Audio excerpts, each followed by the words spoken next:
마땅히 행할 길을 가르치라 라는 제목의 말씀을 가지고 함께 은혜 받기를 원합니다.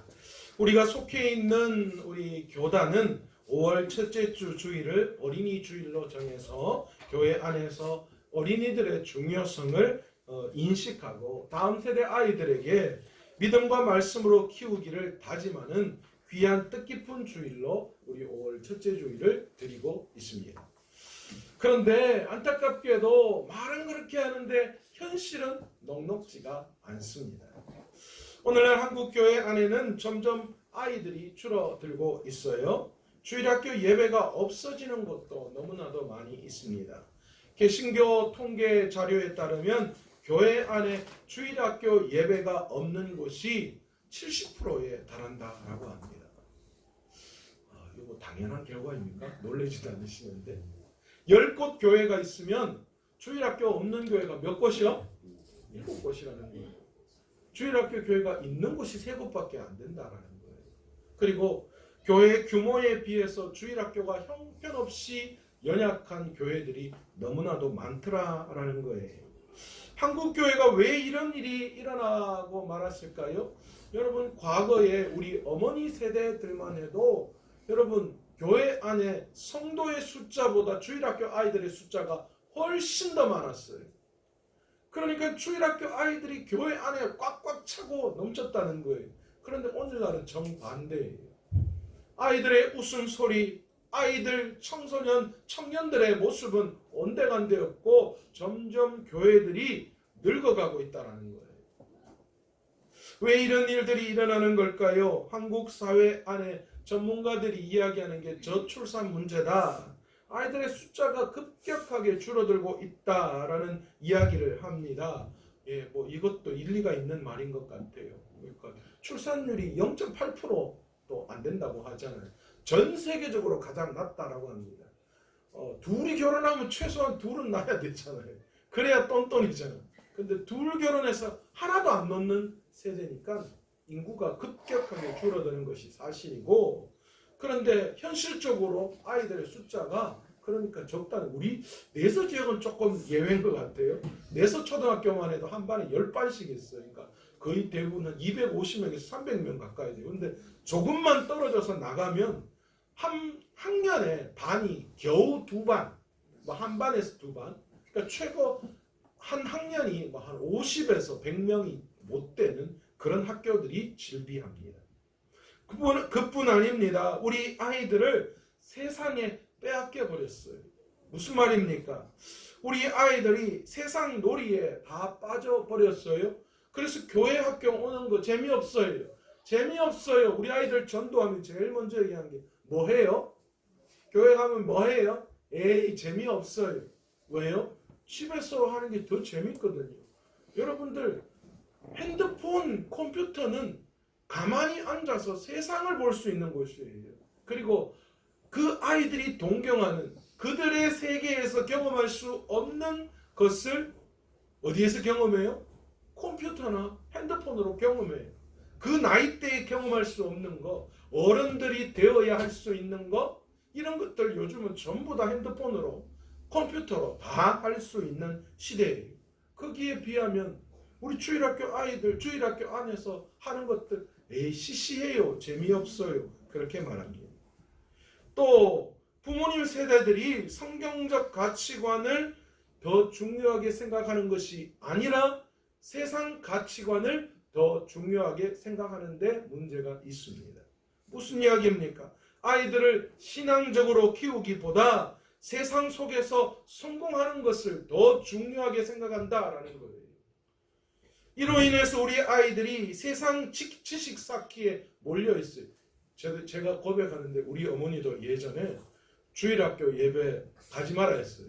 왜냐하면 그 가면 중고등부 가면 전부 다 연애질하고 그래 한다고 가지 마라고, 대예배 참석하라고 그래 이야기했거든요. 요즘 완전 반대죠. 잘못된 인식.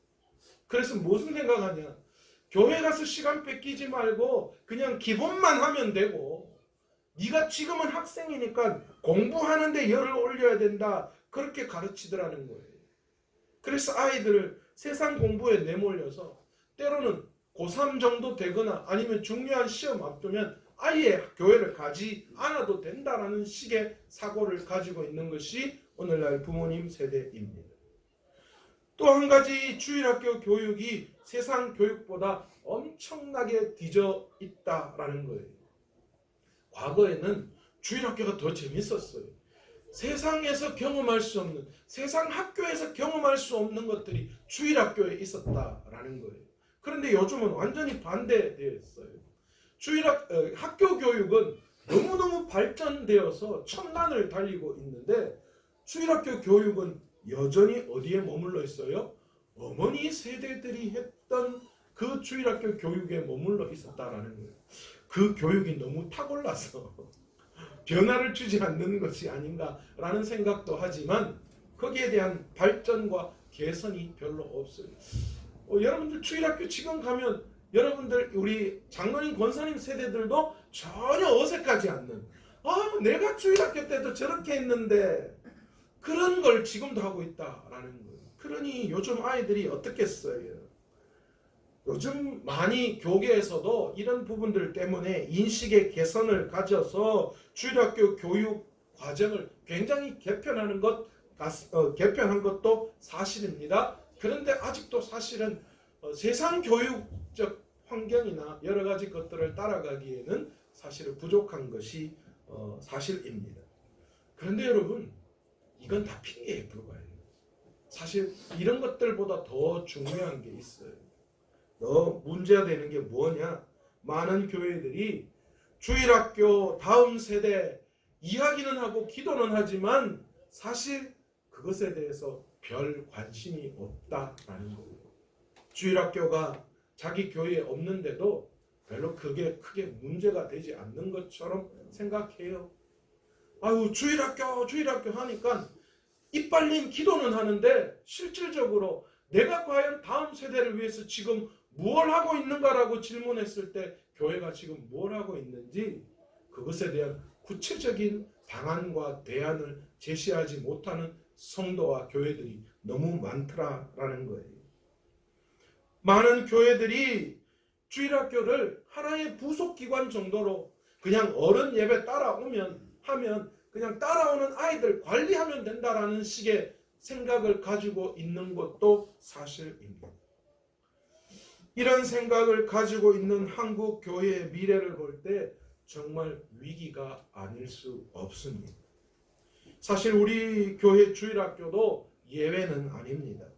제가 주일학교에 대해서 제가 우리 교회를 부임하면서부터 장로님과 약속한 게 있어요. 무슨 약속이었나? 주일학교 아이들이 한 명 있더라도 주일학교 문을 닫지 않겠습니다. 그렇게 약속했어요. 예기치 않게 코로나로 말미암아 거의 한 2년 가까이 주일학교를 문을 닫는 바람에 우리 교회 주일학교는 다시 시작해야 되는 그런 안타까운 현실 가운데 있습니다. 사실 제가 부임하고 한 4-5명의 주일학교 아이들을 필두로 해서 열심히 달려감으로 하나님께서 놀랍게 부흥의 결과를 주신 결과적인 것도 있습니다. 이 작은 교회에 우리 주일학교 아이들이 등록한 아이들만 120명 가까이가 됐어요. 놀래야 할 때 놀래지도 않아요. 우리 성도들도 120명 등록 안 했는데 우리 주일학교 120명 등록했고 매주 한 20에서 30명 가까이 되는 아이들이 함께 예배를 드렸어요. 그때 장로님 재밌었다 그랬죠?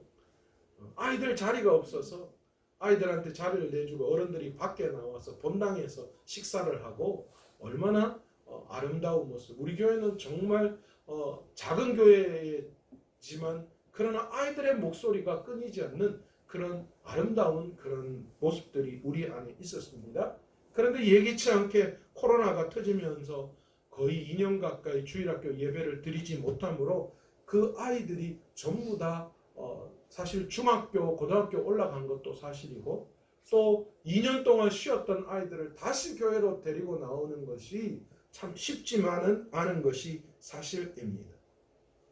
이런 여러 가지 현실 속에서 과연 다음 세대 아이들을 위해서 우리 부모 세대들이 무엇을 해야 하는지 오늘 말씀을 통하여서 그 해답을 찾고자 하는데요. 여러분 딱 한 가지입니다. 한 가지만 기억하시면 돼요. 뭐냐? 신앙교육이 중요성입니다.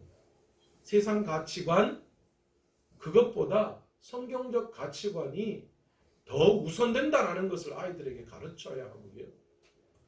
성경 공부, 신앙 교육, 그것이 우리 아이들의 삶에 있어서 최고 우선시 되는 교육적 사고를 우리 부모 세대, 다음 세대를 위해서 이 부모 세대들이 가져야 할 그런 가장 중요한 마음의 자세라고 저는 생각합니다.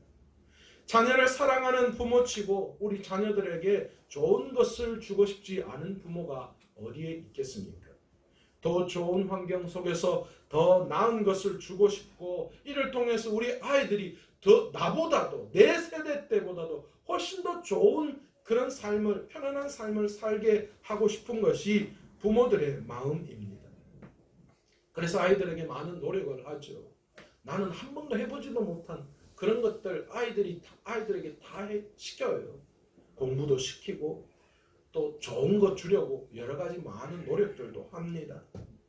우리 부모들은 우리 아이들에 비하면 정말 넉넉하게 살지도 못하고 마음껏 해보지도 못하는데, 우리 아이들에게는 남부럽지 않게, 다른 아이들 못지않게 많은 것을 부모들 세대들이 해주려고 해요.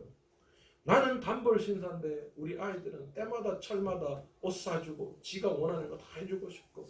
그래서 여러분, 소비 세대 중에 가장 이 경기에 영향을 받지 않는 소비 세대가 몇 살 때 있는 줄 아십니까? 10대들이에요. 10대들은 경기를 안 탄대요. 전혀 경제가 뭐 어떻고 하고 상관없이 10대들의 소비는 늘 똑같다고 합니다. 왜요? 부모 세대들의 마음이 그렇다는 거예요. 자라나는 내 아이에게는 조금 더 다른 아이들에 비해서 못하지 않도록 마음껏 해주고 싶은 것이, 그래서 더 많은 걸 가르치고 싶고 또 더 많은 것을 남겨주고 싶은 그런 마음이 부모 세대들에게 있는 것입니다. 그런데 여러분, 이 생각이 세상적인 가치관과 합쳐지면 도리어 아이들에게 피해를 줄 수 있다라는 사실을 우리는 깨달을 수 있어야 합니다. 스탠포드 대학의 심리학자였던 젠센이라고 하는 박사님이 우리가 너무나도 부러워하는 유대인들의 성공의 비결이 어디에 있는지를 조사를 해봤습니다. 왜냐하면 전 세계적으로 유대인들이 워낙 많은 부를 가지고 있고 또 성공한 사람들이 너무 많으니까요. 다들 도대체 무엇 때문에 유대인들이 저렇게 성공을 하느냐, 거기에 대한 관심이 너무 많았어요. 모든 사람들이 유대인들이 성공하는 이유가 그들의 지적 능력에 있다라고 세상 사람들이 다 평가했어요. 많이 공부시키는 것, 많이 아는 것. 무수의 석학들이 유대인 속에 있다. 그래서 유대인들의 성공 비결은 지식에 있지 않나라고 생각했지만 연구 결과는 전혀 다르게 나왔다라고 합니다. 여러분, 유대인의 성공 비결은 숱한 고난 속에서도 지켜온 신앙 교육에 있었다. 그렇게 젠센 박사가 결과를 내놓았습니다. 여러분, 유대인 부모들은요, 아이들이 어려서부터 하나님의 자녀임을 깨닫게 하는 교육에 힘썼다라고 합니다. 또한 철저하게 아이들을 말씀으로 양육시키는 것이 유대인 교육의 첫 번째 목표였다라고 해요. 그래서 지금도 유대인, 아주 고지식한 유대인 사회에서는요, 아이들이 성인식이 되기 전에 모세 오경을 다 외워야 한대요. 놀래야 할 때 안 놀래시면 힘들다니까요. 여러분, 모세 오경 저도 다 못 외워요. 그런데 그 아이들에게 정말 유대인식 교육, 들어가면서 나오면서 일어났으면 앉으면서 하나님의 말씀을 묵상하고 외우도록 하는 그 교육을 지금도 시키고 있다라는 거예요. 유대인들에게 가장 중요한 신앙 교육의 장은 그 어느 것도 아니고 가정이라고 합니다. 그리고 그 가정에서의 교사는 누구인가? 부모라고 이야기합니다. 유대인들에게 있어서 가정교육은 신앙교육을 위해서 있는 것이 가정교육이라는 거예요. 세상의 지식을 쌓거나 세상에서 조금 더 많은 것을 얻기 위해서 쉼을 주는 것이, 그것이 가정교육을 위해서 필요한 것이 아니라, 이 가정교육은 유대인들에게서는 신앙교육을 위해서 가정교육이 필요한 거예요. 그러니까 유대인 사회에서 가정교육 시킨다. 우리는 옛날에 가정교육이 뭐였어요? 어른 잘 공경하고 뭐 어떻게 예의 바르게 행동, 이게 가정교육이었잖아요. 그런데 유대인들은 그게 가정교육이 아니라, 유대인들의 가정교육 하면 신앙교육, 말씀을 가르치고 아이들이 신앙 쪽으로 자라나게 하는 교육을 시키는 것이 가정이었다는 거예요. 부모 세대는 반드시 자녀 스스로 하나님을 알게 하기 위해서 기도해야 합니다. 우리 아이가 뭐 서울대 가게 해주세요, 의사 되게 해주세요, 판검사 되게 해주세요. 여러분, 이게 기도의 제목이 아니라 우리 아이가 스스로 하나님을 알게끔 하게 해달라고 기도하는 것이 부모의 기도의 제1번에 서 있어야 한다는 거죠. 하나님을 만나지 않은 아이는, 여러분, 그 아이는 세상적인 아이예요. 세상적으로 성공해봐야 여러분 그것이 끝이죠. 여러분, 우리 아이들이 하나님을 만나야 해요. 스스로 하나님을 만나고 그 하나님을 만남 속에서 뭐 하는 거예요? 하나님이 주신 비전이 무엇인지를 그 아이가 깨달을 때에 그제서야 그 아이가 하나님이 이 땅에 우리를 존재하게 하신 목적대로 사명대로 이루며 살아가게 되는 것이고, 그럴 때 행복하다니까요. 제가 말씀드렸잖아요. 제 경우 제 어머니가 제가 신대원 시험 준비할 때, 신학 대학 시험 준비할 때 저한테 한 말이 있어요. 아이고 야야, 고3 때 그래 공부했으면 서울대 갔겠다, 그래 이야기했어요. 왜냐? 저는 그때 분명한 목표가 생겼어요. 그러니까 공부가 너무 재밌는 거예요. 진짜 저도 밤을 해가 뜨면서 공부하면서 해 뜨는 거 봤거든요. 근데 진짜 뿌듯하더라고요. 근데 코피는 안 났어요. 여러분, 아이들이 하나님을 만나면 그 아이의 방향이 결정되어지고, 그러면 그 아이가 하나님의 손에 붙들리게 되는 거예요. 그러면 끝나는 거죠. 우리가 더 붙들고 있지 필요가 없다는 거죠. 그래서 부모 세대가 자녀를 위해서 가장 먼저 해야 할 것이 스스로가 아이들이 하나님을 만날 수 있도록 해달라고 기도하는 것, 그것이 되어야 합니다. 두 번째, 성경을 공부하고 싶도록 가정에서 환경을 만들어 주셔야 합니다. 아이가 성경을 공부하는 그런 모습, 그걸 할 수 있도록 모든 걸 만들어 줘야 된다니까요. 학교 공부 잘할 수 있도록 만드는 가정, 그게 아니라요.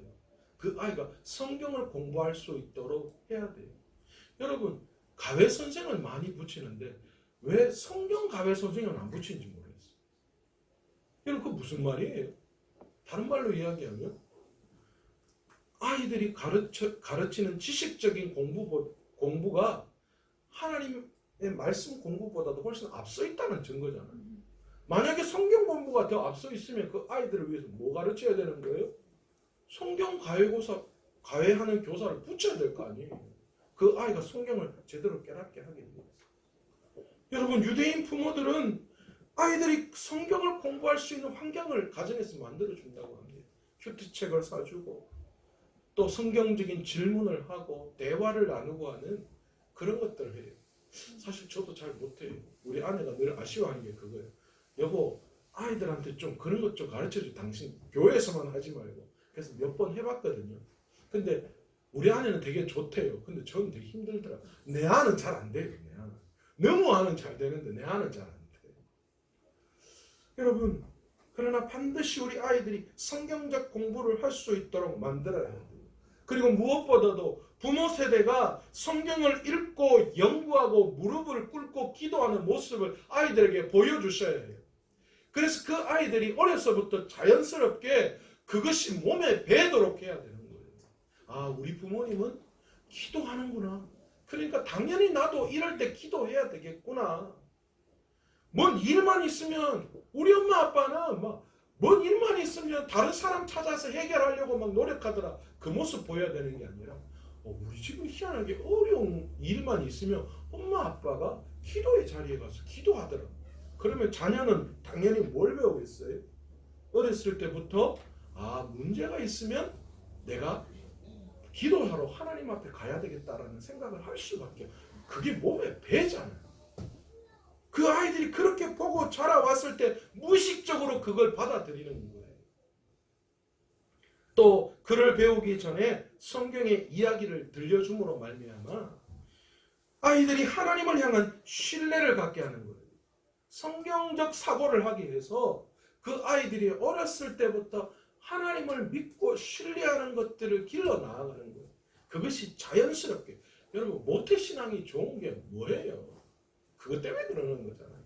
아이가 어렸을 때부터 자연스럽게 교회를 받아들이고 성경을 알고 그것에 대해서 거부감이 없는 거. 여러분, 그게 모태신앙의 장점이죠. 모태신앙이 뭐 다른데 장점. 모태신앙은 전도 못하는 신앙이라는 거지. 사실은 제일 좀 힘이 없는 게 모태신앙일 수 있어요. 그러나 가장 강력한 힘이 있어요. 그 성경이 자신의 삶에 너무 자연스럽게 녹아내려져 와 있다는 거죠.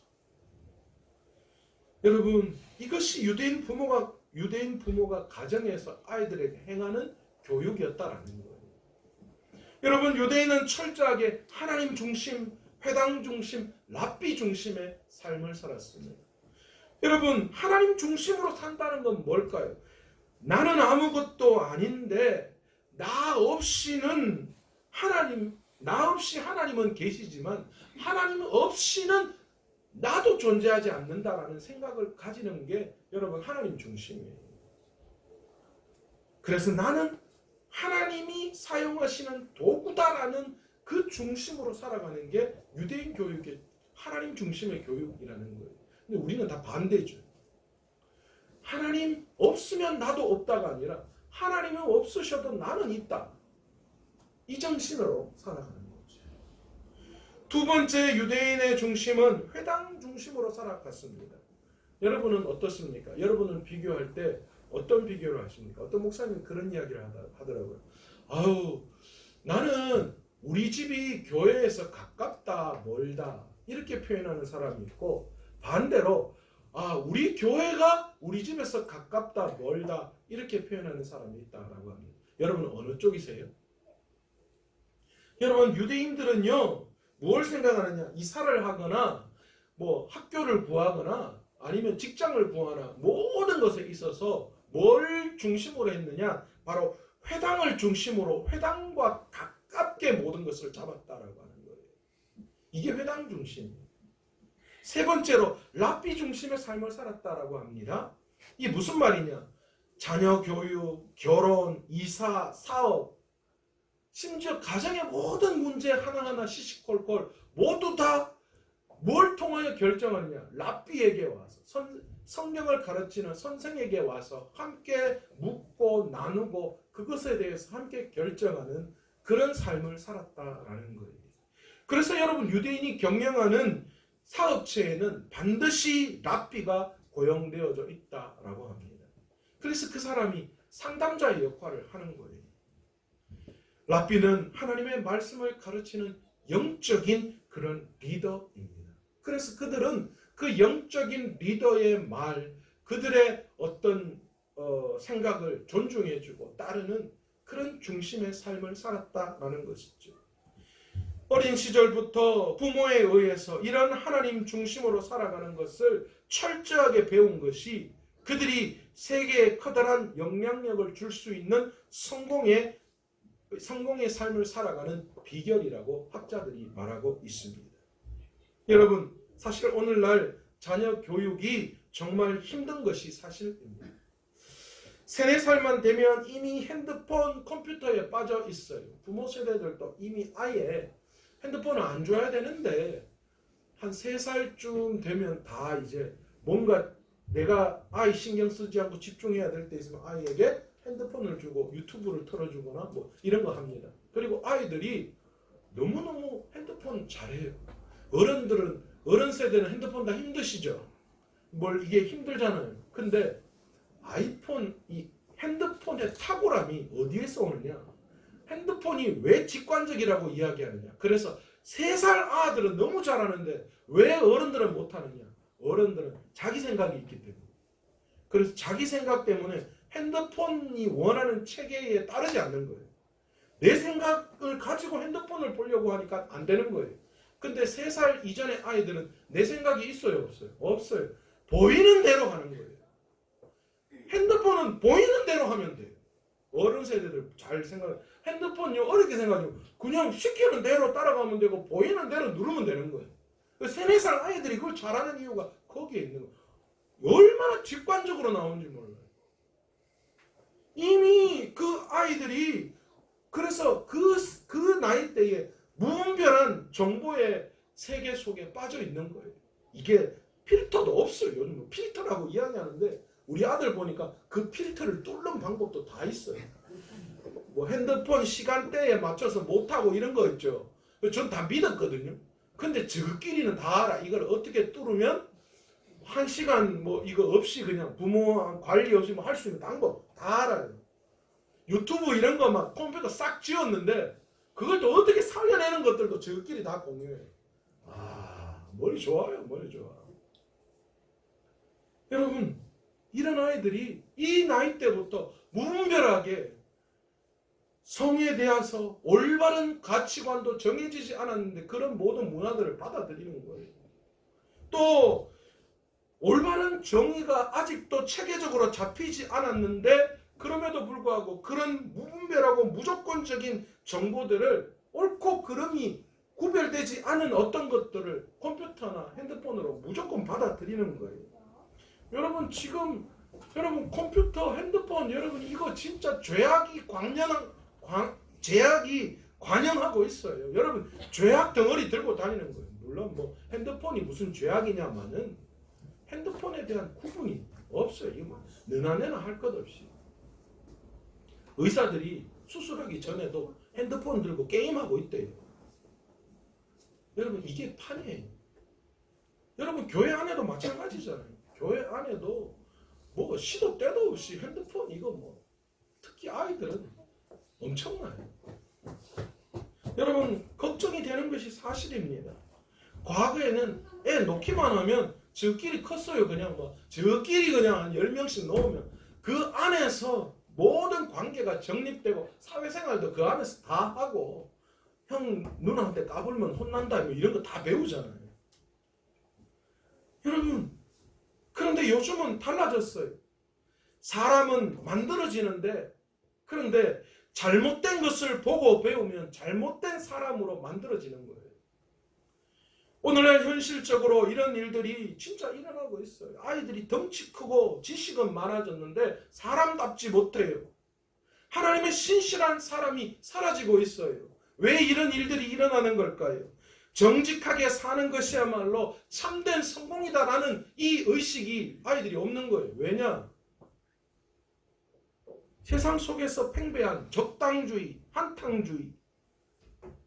여러분 빠르고 많이 편하게 여러분 그 사고가 모든 지금 세상을 지배하고 있는 시대를 살아가고 있다는 거예요. 그래서 옛날에는요 여러분 판검사 뭐 아니면 의사 이게 신분 상승의 이 개천에서 용나는 뭐 그런 방법이었잖아요. 그런데 요즘은 그거 가지고도 안 돼요. 그래서 다 뭐 하는 줄 아세요?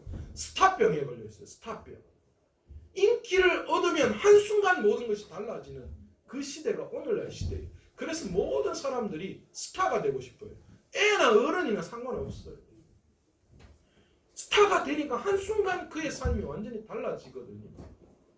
여러분 지금 이런 한탕주의 여러분 이런 삐뚤어진 세상 속에서 여러분 우리 아이들을 가르쳐야 해요.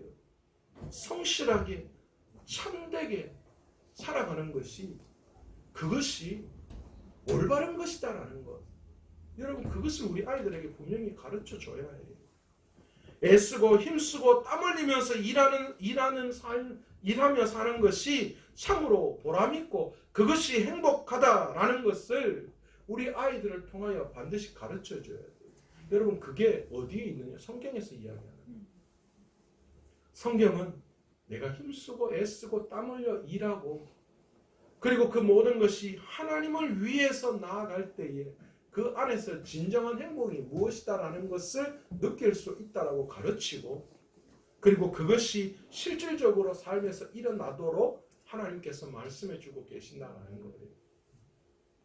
여러분, 지금 미국이 안고 있는 심각한 사회적인 문제의 여러분 근본이 어디에서부터 시작된 줄 아세요?